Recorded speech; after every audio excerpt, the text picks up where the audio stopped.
Новость пришлась кстати. Мархаш праздник затратный. Большая часть средств жителей уходит на стол. Правильно это или нет, вопрос субъективный.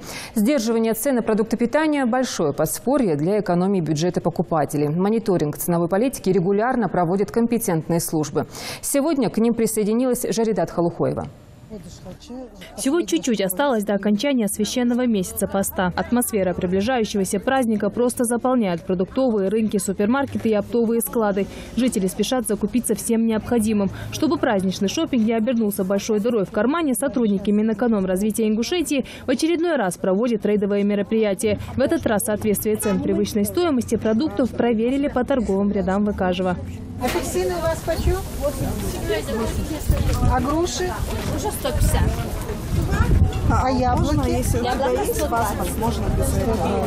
Вот поставь, пожалуйста, цены. Вот я сейчас обратно буду идти, проверю. Большого ажиотажа вокруг стоимости продуктов питания проверяющие не выявили. Некоторые цены стали даже ниже. Килограмм розовых помидоров здесь можно приобрести за 80 рублей. Огурцы за 30, картофель и лук в пределах 25 рублей. А вот килограмм яблок, наоборот, ниже 120 рублей не купишь. У некоторых цена достигает до 150. Владельцы торговых точек такое различие в цене объясняют тем, что сорт импортный, да и поставщики немало прибавили. У нас оттуда, откуда везут, и в Ленинград поезжай, посмотри, и в Турции, везде и всюду. Весь мир знает, что это Ураза Байрам, правильно? И они сами оттуда же с каждым днем 100 рублей. Каждый ящик, вот сегодня я поеду, я должна 100 рублей переплатить ящик, понимаешь? И мне приходится прибавлять. Последние дни всегда везде прибавляются. С удовольствием бы, если бы были дешевле у меня, я свободно продала больше, чем сегодня, правильно же? Чем дорогие цены, я бы с удовольствием бы дешевле продала бы, если бы я закупала дешевле.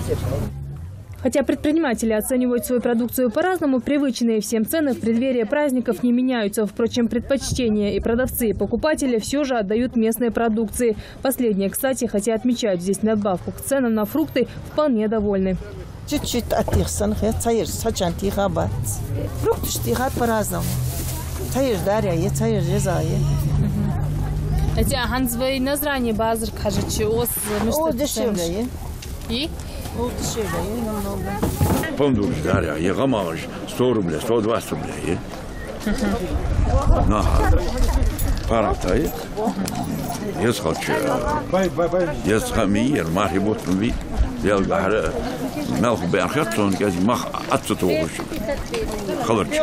Без внимания проверяющие не оставили и оптовые склады. Именно им жители в последнее время отдают больше предпочтения.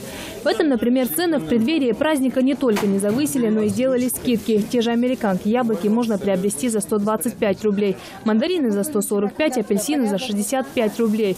В то время как на рынке их дешевле 80 рублей не купишь. И такая цена на всех продуктах. Как начинаются праздники, сразу с лук был по 27 рублей, сейчас по 25 рублей. Морковка была по 80-70 рублей сейчас. Свежая морковка. Старая морковка была подороже, сейчас по 50 рублей. Все цены, как вы видите, мы максимально снизили.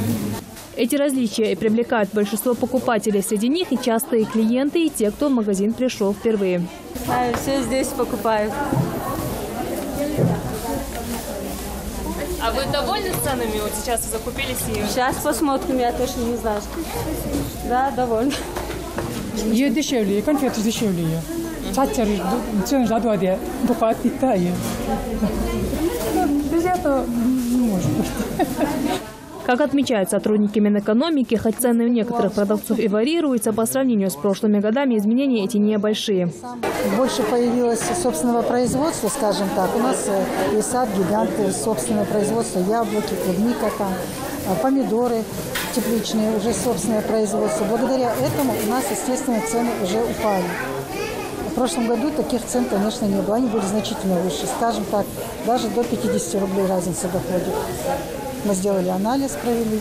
Вот по сравнению с прошлым годом разница такая. Так или иначе, допустимый порог стоимости овощей, мяса, молочной и хлебобулочной продукции у нас не превышают. Как утверждают специалисты, ряда проверок в торговых точках республики каких-либо фактов необоснованного повышения цен на продукты питания или же его дефицита не выявлено.